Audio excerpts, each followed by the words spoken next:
There was a moment, a very significant moment in my life. I died. I mean, I was dead. Not for a minute, and in an emergency room they shocked my heart and I came back. Right, I was dead. I was starved to death, and I died of renal failure, and I was left for dead. And quite a significant time later, what I thought was 30 minutes, but it turns out that it was more like a day and a half. I woke up. In between the time that I died and the time that I woke up, I walked around Corpus Christi with God, alone. There was no one. Everything was active. Everything was alive. The trees, the wind, the birds, the fish, but there were no people.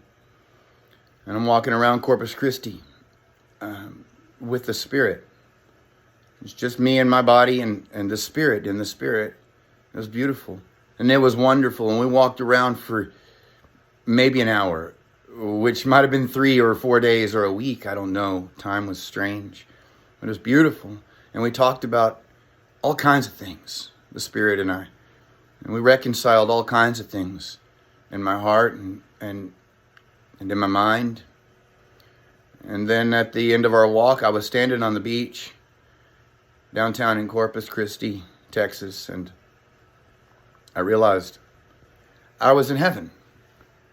And so I asked the Spirit, I asked God, I asked Jesus, I said, is this it? This is it? Just you and me? And you're going to remain invisible forever? I mean, I love you. I do. But I don't know if I like this. And he said, well, what do you want to do? I said, well, I want to go back. And I want to take this with us. I want to take all this with us. Meaning this open communication, this relationship, this understanding, this communion.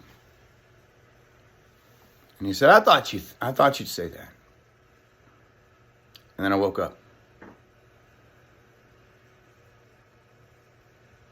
So here we are. That was several years ago. A few. Maybe 7 years ago. A lot of things have happened in those 7 years.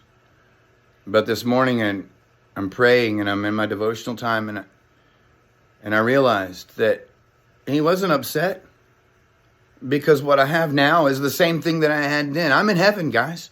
I'm in heaven with you here on earth. You see, heaven is situated perfectly, surrounded. In heaven, we look up into the heavens and we see Mars and the moon. And well, today we've stood on those two things that are fixed in the heavens. And we've looked back up into the heavens, and the most beautiful thing in all of the heavens is the earth. You see, God created the heavens and the earth. And of all the places in heaven, he chose the earth for paradise. To put man and commune with him, with us, with her. This is the communion of the Holy Spirit. And I realized he wasn't upset because I didn't want to stay with him in heaven. No, we brought heaven here. The only difference between me being there and me being here is that I don't have to live there alone. We get to share heaven with you. And I'm not the only one. All of the saints are here. All of us are here. The Lord is here in so many ways. Look for him, find him, seek him. He's here.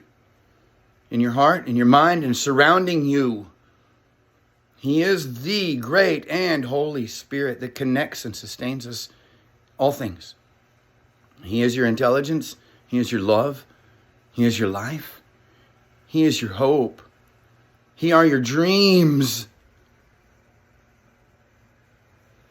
He are your good ideas. He is the willingness to seek forgiveness and to just forgive. Which, by the way, I've often thought that forgiveness is not one word, but a compound word that means love. Because loving and forgiving are the same. For love is giving. Forgiving is love. You don't go to somebody and say, I forgive you. That's rude. And it's arrogant. And it's not grace. And it's not mercy. If I harbor something against somebody, it's not my job to forgive them. It's their job to forgive me. So when I need to forgive someone, there's only one right way to do it. And that's to go to that someone and ask forgiveness. I am wrong. I love you. What can I do to repair our relationship?